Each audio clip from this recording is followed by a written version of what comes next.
Pengajaran hiji Kaulinan barudak.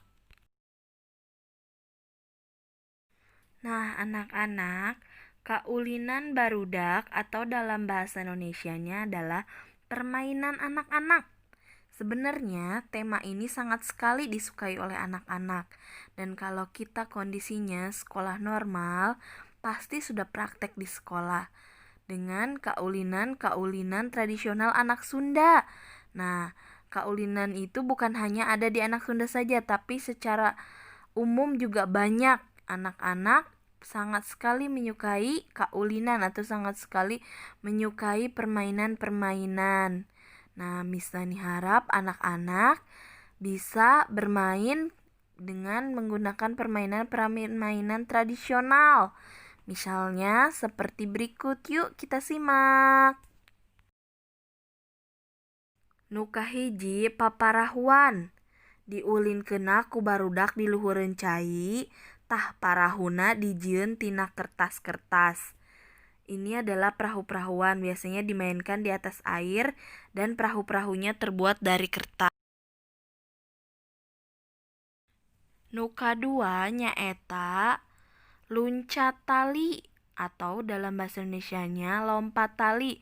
Tah ieu dimainkeunna make alat nu ngaranna karet.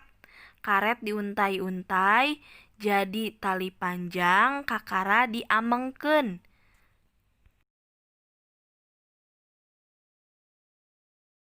Nu katilu langlayangan atau layang-layang. Tah biasana ieu dihiberkeun dina angin anu gede. Jeung biasana dihiberkeun di sawah atawa di lapangan.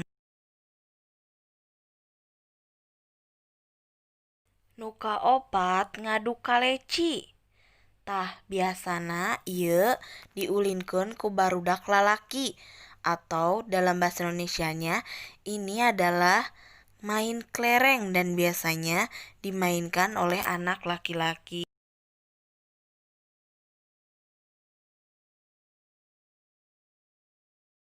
Hopipah atau dalam bahasa Indonesianya nyaeta hompimpah. Tah biasana ieu dipake barudak pikeun nentukeun saha anu jadi ucing saha anu jadi pemain. Biasana barudak samemeh ameng sok make nu kieu heula. Nah, anak-anak, tadi adalah contoh-contoh permainan yang sering dimainkan oleh anak-anak atau contoh-contoh kaulinan. Nah, Miss Nani mau kasih tugas, yuk kita simak. Nah, anak-anak, tugas dari Miss Nani, pilih salah satu permainan yang anak-anak sukai, lalu ceritakan menggunakan bahasa Sunda di buku tulis, kirim ke WA Miss Nani. Nah, penjelasan dari Miss Nani cukup sekian dan terima kasih. Assalamualaikum. Salam rindu semuanya.